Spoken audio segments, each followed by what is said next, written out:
आज की वीडियो में मैं इंशाल्लाह आपको घर की मुकम्मल वायरिंग का तरीका बताऊंगा और इंशाल्लाह इस तरीके से बताऊंगा सारी चीज़ें कि अगर आपको अब तक वायरिंग करने का तरीका नहीं पता तो इंशाल्लाह ये वीडियो देखने के बाद आपको मुकम्मल वायरिंग का तरीका समझ में आ जाएगा। ये मैं दावे से कहता हूँ क्योंकि मुझे पता है कि मैं जो चीज़ें इंशाल्लाह क्लियर करता हूँ आपको, तो जो दोस्त पहले से हमारे फॉलोअर्स हैं, सब्सक्राइबर्स हैं, उनको अच्छी तरह से पता है कि मैं इंशाल्लाह मेरी तमाम कोशिश यही होती है कि इंतहाई आसान तरीके से आपके सामने तमाम चीज़ें रख दूँ। तो ये वीडियो में इंशाल्लाह कंप्लीट वायरिंग का तरीका मैं आपको बताऊँगा कि आप किस तरह किसी भी घर की 1, 2, 3 रूम्स या जितने रूम्स की चाहें वायरिंग जो है वो आसानी के साथ कर सकते हैं और इंशाल्लाह आपको ये सीखने में मज़ा आएगा। तो स्टार्ट करते हैं, शुरू करते हैं। तो सबसे पहले जो है हमारे पास ये ब्लैंक स्पेस है, इसमें हमने जो है Hey there, रूम्स बना लेने हैं। तो subscribe इस to my पेज पे मैंने channel 3 रूम्स and बनाए also हैं। press this इनमें bell आप icon. चाहें तो जितने भी रूम्स की वायरिंग कर सकते हैं। तरीकाकार यही रहेगा, तरीका सेम रहेगा तमाम जगहों पे, ठीक है? तो आप चाहें तो 1 रूम की वायरिंग करें या फिर 10 की कर लें, 50 की कर लें, नो इश्यू। मेथड आपको जो मैं बताने जा रहा हूँ ना, ये तमाम जगहों पे, तमाम रूम्स पे, तमाम चीज़ों पे अप्लाई होगा। तो इस 3 रूम्स हमने बना लिए यहाँ पे और ये आ गया हमारा रूम 1, ये रूम 2 और ये वाला 3। 3 रूम्स की यहाँ पे हम वायरिंग कर रहे हैं, ठीक है? उसके बाद जी हम क्या करते हैं कि सबसे पहले इसमें क्या करना है कि हमने पैनल के लिए जो चीज़ें लगानी है, तो ये एक सिंपल सी मैं पैनल इसका बना रहा हूँ जिसमें ये एक मेन स्विच आ गया, उसके बाद 2 फ्यूज़ हमने यहाँ पे लगा दिए।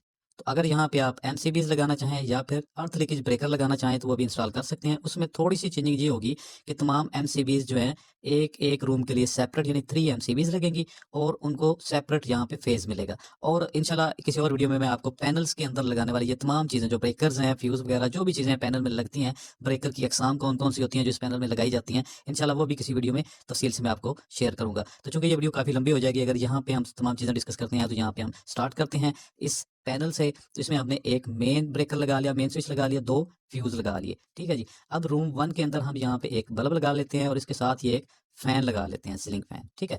अब इसी के बाद हम रूम 2 शुरू करते हैं, तो यहाँ पे भी हम एक बल्ब और एक फ़ैन लगा लेते हैं। रूम 3 थोड़ा-सा बड़ा है, इसमें हम 2 बल्ब लगाएँगे और साथ एक फ़ैन लगा देंगे, ठीक है जी।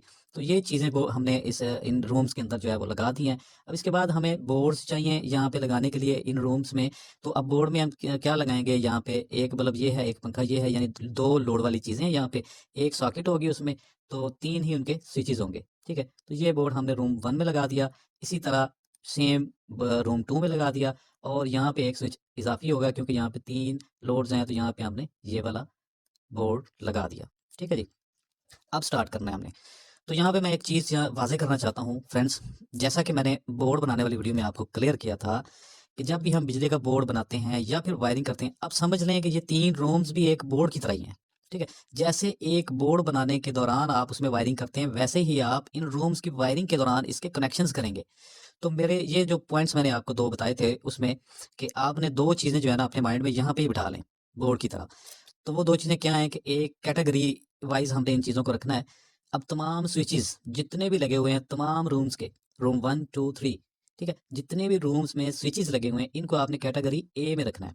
इनको आप कैटेगरी ए कंसीडर कर लें, तमाम स्विचेज़ को। और लोड वाली जितनी भी चीज़ें हैं, बल्ब, फैन, उसके बाद ये वाली इंडिकेटर लाइट जो है, ये आप कैटेगरी बी कंसीडर करेंगे, ठीक है? आप जेंडर वाइज़ इनको देखेंगे तो आपको फ़ौरी समझ में आ जाएगा और ये जेंडर वाइज़ ही हैं तमाम चीज़ें, ठीक है? स्विचेज़ जितने भी हैं, ये बटन जो हैं लगे हुए हैं बोर्ड्स में, ये सारे कैटेगरी ए में आएँगे और लोड वाली जितनी चीज़ें हैं, वो तमाम कैटेगरी बी में आएगी। इसमें ये सॉकेट भी लोड वाली चीज़ है क्योंकि इसके अंदर लोड लगाना होता है हमने, ठीक है? और ये बल्ब और पंखा तो ऑलरेडी फिर लोड है ही, इसमें आप कोई भी लोड सॉकेट में लगाते हैं, ठीक है? अब ये चीज़ आपने अ, एंड तक, वीडियो के एंड तक अपने माइंड में रखनी है, कैटेगरी ए वाले स्विचेज़ और कैटेगरी बी में ये तमाम लोड्स। तो अब स्टार्ट करते हैं। सबसे पहले आप क्या करेंगे, हम 2 वायर जो बिजली के मीटर से आती हैं, फेज़ और न्यूट्रल, उसको हम मेन बोर्ड में लगा देंगे, ठीक है? तो ये 2 वायर्स हमने मेन बोर्ड में लगा दिए हैं। अब इसमें ये ब्लैक वायर जो है ये न्यूट्रल है और रेड वायर जो है ये फेज़ है। तो ये वाले न्यूट्रल और ये ऊपर वाली फेज़, ठीक है जी? ये आ गई हमारे बिजली के मीटर से। अब यहाँ से 2 वायर्स निकल के फ्यूज़ में जाएँगे, दोनों फ्यूज़ में जाएँगी, ठीक है? तो अब यहाँ पे हम 2 वायर्स फेज़ और न्यूट्रल फ्यूज़ की एक-एक साइड पे लगा देंगे। अब जो है इसमें से आपने क्या करना है कि सबसे पहले जो न्यूट्रल वायर है इसको हम लोड वाली तमाम चीज़ों के एक एक पॉइंट के साथ लगाएंगे। और ये ज़रूरी नहीं कि वायर आपने यहीं से लेके जानी है सभी जगहों पे, यानी फ्यूज़ से जो चीज़ करीब है वहीं पे आप इसका जंक्शन बनाते हैं वायरिंग के दौरान। तो जंक्शन से आप ब्लैक वायर जो है, न्यूट्रल वायर जो है वो लेके तमाम चीज़ों को कनेक्ट करते हैं। तो हमने सबसे पहले न्यूट्रल वायर यहाँ से ली एक फ्यूज़ से, पहले बोर्ड के जो लोड वाली चीज़ें हैं सॉकेट और ये इंडिकेटर लाइट इसके अंदर एक एक पॉइंट में लगा दी। अब इसके बाद यहीं से हम न्यूट्रल से एक वायर लेके फैन की एक साइड पे लगा देंगे और फिर यहीं से फैन से आगे हम एक न्यूट्रल लेके बल्ब की एक साइड पे लगा देंगे। ठीक है, तो एक रूम के अंदर हमने न्यूट्रल वायर को इंस्टॉल कर लिया। अब देख रहे हैं ये न्यूट्रल वायर कहाँ से होती हुई कहाँ तक जा रही है। ठीक है, तमाम कैटेगरी बी वाली जो चीज़ें हैं इनके एक एक पॉइंट पे न्यूट्रल वायर चली गई। अब रूम 2 की बात करते हैं, तो यहीं से हमने एक वायर ली और रूम 2 के बल्ब की एक साथ एक एक साइड पे लगा दिया। तो दूसरी जो है फैन की एक साइड पे हमने वही न्यूट्रल वायर इसी जगह से लेके बल्ब से आगे लगा दिया है। अब यहीं से एक न्यूट्रल वायर लेके हम अगले रूम 2 वाले जो बोर्ड हैं इसके अंदर हम लोड वाली जो चीज़ें हैं सॉकेट और ये इंडिकेटर लाइट इसमें लगा देंगे। अब यहाँ पे सॉकेट्स जितनी भी हों, आपने यही न्यूट्रल वायर जो है तमाम सॉकेट्स की एक-एक साइड पे लगाते जाना है। ये तो इसमें एक लगी हुई है ना सॉकेट, जितनी भी सॉकेट्स हों या जितनी भी लोड वाली चीज़ें होती हैं, तमाम में आपने न्यूट्रल वायर को एक-एक साइड पे लगा देना है। अब ये डायग्राम भी है और आप समझ लें आपके सामने सारी चीज़ें हैं, तो आप देखते जाइए कि ये न्यूट्रल वायर कहाँ से चली है और कौन-कौन सी चीज़ों को टच कर रही है। इसके बाद जो है यही न्यूट्रल वायर हम नीचे तीसरे रूम में ले आएँगे। यहाँ से हमने कनेक्ट किया, समझ लें यहाँ पे जंक्शन है इसका, यहाँ पे जंक्शन है और ये 2 जंक्शन बन जाते हैं जिस तरह वायरिंग के अंदर होते हैं। तो यहाँ से न्यूट्रल वायर वायर जो है वो नीचे बल्ब को इसने बल्ब के साथ लगाया और यही वायर जो है तीसरे बोर्ड के सॉकेट और इसकी इंडिकेटर लाइट पे चली गई है।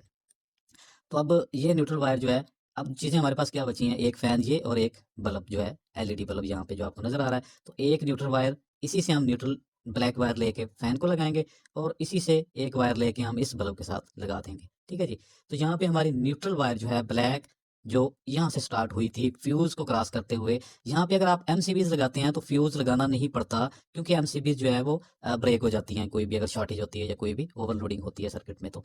अच्छा, यहाँ से अब हमने फ़ेज़ को स्टार्ट करना है, बारी-बारी तमाम चीज़ों के कनेक्शंस करते जाना है। तो फ़ेज़ के लिए सबसे पहले हमने फ्यूज़ से फ़ेज़ लिया और यहाँ पे स्विच के एक साइड पे लगा दिया।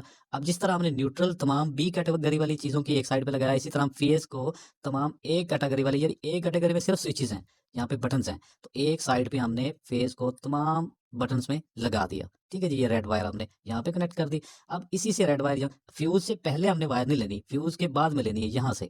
तो अब इसी से आगे हम रेड वायर जो है फ़ेज़ लेके इन दोनों बोर्ड्स के तमाम स्विचेज़ में एक-एक साइड पे लगा देंगे। ठीक है? अब देख रहे हैं यही वायर इन 3 Hey स्विचेज़ में there. गई और यही wire in 4 Subscribe to switches my में लग channel गई।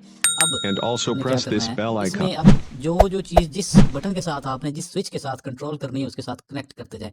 आप देख रहे हैं कि तमाम स्विचेज़ का एक-एक पॉइंट खाली है और तमाम लोड्स का एक-एक पॉइंट भी खाली है। जिस लोड को जिस चीज़ से कंट्रोल करना है, आपने एक वायर लेनी है स्विच से और उस लोड के साथ, एग्ज़ाम्पल के तौर पे इस सेंटर वाले बटन के साथ हम ये वाला बल्ब कंट्रोल करना चाहते हैं, तो यहाँ से एक वायर लेके इस बल्ब के दूसरे पॉइंट पे हम लगा देंगे। लेकिन हम इस साइड वाले पे कंट्रोल करना चाहते हैं, रूम 1 के यहाँ पे एक साइड वाला जो स्विच है, इसके साथ इस बल्ब को कंट्रोल करना चाहते हैं, तो हमने एक वायर ली और इस स्विच से इस बल्ब को लगा दी।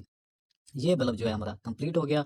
अब एक ये स्विच जो है इसको हम चाहते हैं कि फ़ैन के साथ लगाएँ, इस वाले फ़ैन के साथ। तो एक वायर लेके हम, चूँकि फ़ैन को हमने यहाँ पे फ़ैन रेगुलेटर से कंट्रोल करना है, इसके थ्रू लगाना है, तो यहाँ से एक वायर लेके हम पहले फ़ैन रेगुलेटर में लगा देंगे। ठीक है?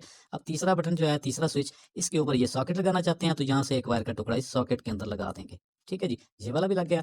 अब हमारे पास यहाँ पे फ़ैन खाली है, तो फ़ैन रेगुलेटर की दूसरी साइड से एक वायर लेंगे और हमने फ़ैन की जो खाली पॉइंट बचा है उसके साथ लगा दिया। ठीक हो गया? यहाँ तक जो है आपके एक रूम की वायरिंग कंप्लीट हो चुकी है, सिवाय इस इंडिकेटर लाइट के। ये मैं आपको सबसे एंड में बताऊँगा, क्योंकि यहाँ पे थोड़ी-सी ये अजीब लगेगी, वायर क्रॉस कर रही है यहाँ पे, क्योंकि ये लोड तो है, लेकिन किसी भी स्विच के साथ कंट्रोल इसको नहीं करना हमने, क्योंकि ये हमें रूम के अंदर बिजली की मौजूदगी का पता देगा। ठीक है? तो इसको हमने डायरेक्ट लगाना है, ठीक है? यहाँ से। तो ये बाद में करते हैं। अब इसके बाद हम अगले रूम की तरफ आते हैं, तो यहाँ पे पहले स्विच के साथ ये बल्ब, दूसरे स्विच के साथ हम यहाँ पे फ़ैन कंट्रोल करेंगे, रेगुलेटर पे लगा दिया। तीसरे स्विच के साथ हम इस सॉकेट को कंट्रोल करेंगे, इस पे लगा दिया और इसके बाद ये फ़ैन रेगुलेटर की दूसरी साइड से हम एक वायर लेके फ़ैन को लगा देंगे। तीसरे रूम की वायरिंग कंप्लीट हुई, सिवाय इंडिकेटर लाइट के। ये इंडिकेटर लाइट मैं सारे बोर्ड्स में छोड़ता जा रहा हूँ, आप देख लीजिएगा, बाद में इसे हम लगाते हैं। तो इसके बाद जो है रूम नंबर 3 की बात करते हैं, तो हम यहाँ से इस स्विच के साथ एक वायर लेके फेज़ वाली इस बल्ब को देंगे और दूसरे स्विच से इस बल्ब को देंगे। साथ वाले स्विच से हम फ़ैन कंट्रोल करेंगे, तो यहाँ से एक वायर हमने फ़ैन रेगुलेटर में लगा दिया है और इस सॉकेट को हमने इस स्विच के साथ लगा दिया। यहाँ पे ये देखें वायर का एक टुकड़ा लगा दिया हमने और इसके बाद हमारा फ़ैन बाकी है, तो यहाँ पे फ़ैन रेगुलेटर से वायर लेके हम फ़ैन में लगा देंगे। तो हमारे तमाम रूम्स की वायरिंग यहाँ पे कंप्लीट हो गई सिवाय इस इंडिकेटर लाइट के। तो चूँकि मैंने आपको बताया कि इंडिकेटर लाइट को हमने किसी भी स्विच के साथ कंट्रोल नहीं करना बल्कि डायरेक्ट करंट देना है, ताकि हमें तमाम स्विचेस ऑफ होने के बाद भी ये पता चलता रहे कि इस रूम के अंदर कि बिजली लाइट जो है आपके रूम में है या नहीं है। तो हमने क्या करना है कि इस इंडिकेटर की एक साइड पे तो हमने न्यूट्रल लगाई थी और डायरेक्ट जो फेज़ है इस इंडिकेटर की दूसरी साइड पे लगा देंगे। रूम 1 पे हम लगाते हैं, तो ये देखें हमने वायर यहाँ से क्रॉस की, ये वायर बोर्ड के पीछे से बैक साइड पे आएगी, तो यहाँ पे चूँकि फ्रंट से ही गुज़ारनी है, तो यहाँ पे हमने एक वायर इधर से लगा दी डायरेक्ट। अब देखें ये फ्यूज़ के अंदर से जा रही है, ये डायरेक्ट, ये लाइन को आप नज़र में रखेंगे, ये लाइन जो है कहाँ-कहाँ पे जा रही है, ठीक है? इसके बाद जो है ये दूसरे इंडिकेटर्स बचे रूम नंबर 2 और 3 के, तो इन दोनों पे भी हम इसी तरह वायर्स जो है डायरेक्ट जो फेज़ यहाँ से आ रही है फ्यूज़ से, ये इंडिकेटर की दूसरी साइड पे और यहाँ से भी इंडिकेटर की दूसरी साइड पे लग जाएगी। तो इस तरह किसी भी जगह पे आप वायरिंग कर सकते हैं, 1 रूम, 2 रूम, 4, 50 जितने भी रूम्स की वायरिंग आपने करनी है, बिल्कुल सिंपल और यही तरीका है। छोटी-सी एक चीज़ और बताता चलूँ कि आप दोस्तों की बहुत सी जो कमेंट्स आते हैं, मैं तमाम कमेंट्स का रिप्लाई करता भी हूँ और उनमें जो-जो आप चीज़ें पूछते हैं, जो बताने वाली होती हैं, वो मैं बताता हूँ, जो थोड़ी ज़्यादा डिटेल के साथ शेयर करने वाली होती हैं, मैं वो नोट करता रहता हूँ कि आपने कौन-कौन सी चीज़ें पूछी हैं और तमाम। अब देखें चूँकि टाइम बहुत कम होता है और भी काफ़ी सारी मसरूफियात होती हैं, तो इंशाल्लाह मेरी कोशिश है कि मैं थोड़ा-सा काम को तेज़ करूँ और आपके तमाम सवालों के जवाब, आपने जो-जो चीज़ें, जो-जो प्रोजेक्ट्स वगैरह, जो-जो चीज़ें इलेक्ट्रॉनिक्स के बारे में पूछी हैं, वो तमाम इंशाल्लाह क्लियर करूँ। तो इंशाल्लाह मिलते हैं किसी और टेक्निकल वीडियो के साथ। अपनी दुआ में याद रखिएगा। मज़र इकबाल को दीजिए इजाज़त। अल्लाह हाफ़िज़।